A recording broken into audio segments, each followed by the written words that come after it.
Hello friends, আশা করি তোমরা সবাই অনেক অনেক ভালো আছো। আজকের ভিডিওতে আমরা আলোচনা করতে যাচ্ছি যে গুড ডেপথ কি আর ব্যাড ডেপথ কি।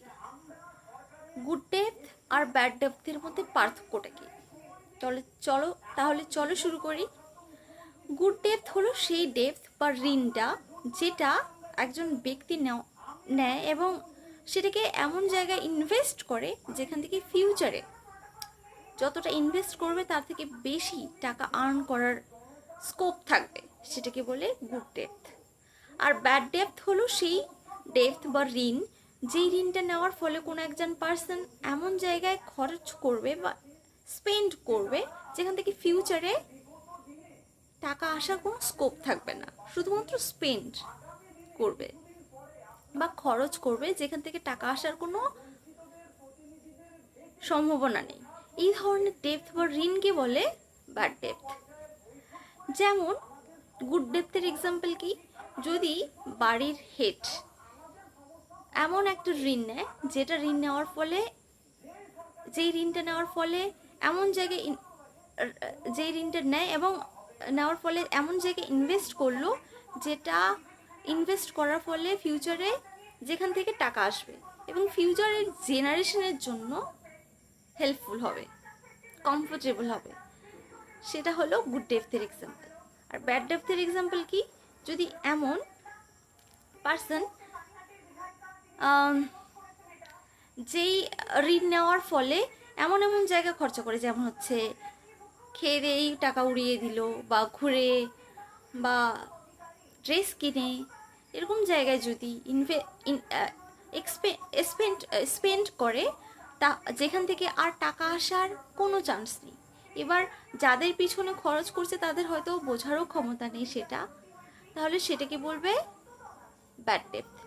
যেমন যদি আমরা সেটাকে এই গুড ডেপথ এবং ব্যাড ডেপথকে গভর্নমেন্টের পয়েন্ট অফ ভিউয়ে বলি, তাহলে কীরকম এক্সাম্পল হবে, যে কোনো একজন গভর্নমেন্ট যদি টাকা ঋণ নিয়ে সেটাকে এমন জায়গায় ইনভেস্ট করলো যেখান থেকে ফিউচারে অনেক টাকা আর্ন করার সম্ভাবনা থাকবে এবং ফিউচারের জেনারেশনের জন্য, নেক্সট জেনারেশনের জন্য অনেক হেল্পফুল হবে, কমফোর্টেবল হবে। এই মুহূর্তে হয়তো একটু পেইন হবে, যেই জেনারেশনটা আছে এদের জন্য একটু পেইন হবে, বাট ফিউচার জেনারেশনের জন্য কিন্তু অনেক হেল্পফুল হবে। তাহলে এরকম গভর্নমেন্টকে কিন্তু বেটার গভর্নমেন্ট বলে, মানে তার স্ট্র্যাটেজিক পাওয়ার বা মেন্টাল আন্ডারস্ট্যান্ডিং, যেটা বলে পলিটিক্যাল আন্ডারস্ট্যান্ডিং বা একটা কান্ট্রিকে কীভাবে ডেভেলপ করতে হয় সেই আন্ডারস্ট্যান্ডিং বেটার, এরকম একজন গভর্নমেন্টকে গুড গভর্নমেন্ট বলবে। আমার এমন একজন গভর্নমেন্ট যে যে গভর্নমেন্ট কী করলো, কোনো ঋণ নেওয়ার ফলে এমন এমন জায়গায় টাকাটাকে স্পেন্ড করলো যেখান থেকে আসার কোনো চান্স নেই, যেমন হচ্ছে শুধুমাত্র পলিসি বা যেমন পলিসি এরকম জায়গায়। এবার যাদের পিছনে মানে পলিসি ইমপ্লিমেন্ট করছে তাদের হয়তো তারা জনসাধারণ, তাদের বোঝার ক্ষমতা নেই কোথায় কি করলে হবে।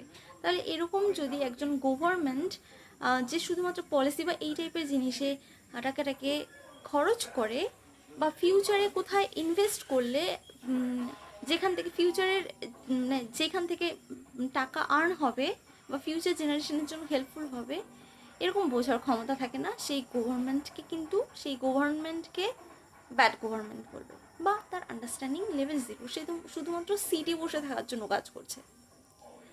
গুড গভর্নমেন্ট অলওয়েজ শুধুমাত্র প্রেজেন্ট নয়, ফিউচারের কোথাও ভাববে। ব্যাড গভর্নমেন্ট শুধুমাত্র সিটে বসে থাকার জন্য এই মুহূর্তে যেটা করা উচিত সেটাই করবে, এই মুহূর্তে যেটা করলে শুধুমাত্র উপরে ভালো লাগবে পাবলিককে সেটাই ভাববে, ফিউচারের কথা ভাববে না, সেটাকে বলে ব্যাড গভর্নমেন্ট। সেরকম বাড়ির ক্ষেত্রেও বাড়ির যে হেড, সে যদি শুধুমাত্র এই মুহূর্তের কথা বলে ফিউচারের কথা না ভাবে, তাহলে সেটাকে ব্যাড হেড বা ব্যাড প্রধানই বলবে। তাই আমাদের অবভিয়াসলি যখন কেউ ঋণ নেবে বা ডেপথ করবে, সেটা ইনভেস্ট করছে না স্পেন্ড করে বা এক্সপেন্ডিচারে কাটিয়ে দিচ্ছে, সেটা ধ্যান রাখা উচিত। আর এইসব ব্যাপারে যদি আমরা কোনো গভর্নমেন্টের এগেনস্টে আওয়াজ তুলি, তাহলে সেটাকে বোঝা উচিত যে অ্যাকচুয়ালি গুড ডেপথ না ব্যাড ডেপথের এগেনস্টে আমরা আওয়াজ তুলছি। যদি আওয়াজ তুলতেই হয় ব্যাড ডেপথের এগেনস্টে আওয়াজ তোলা উচিত নাকি গুড ডেপথ?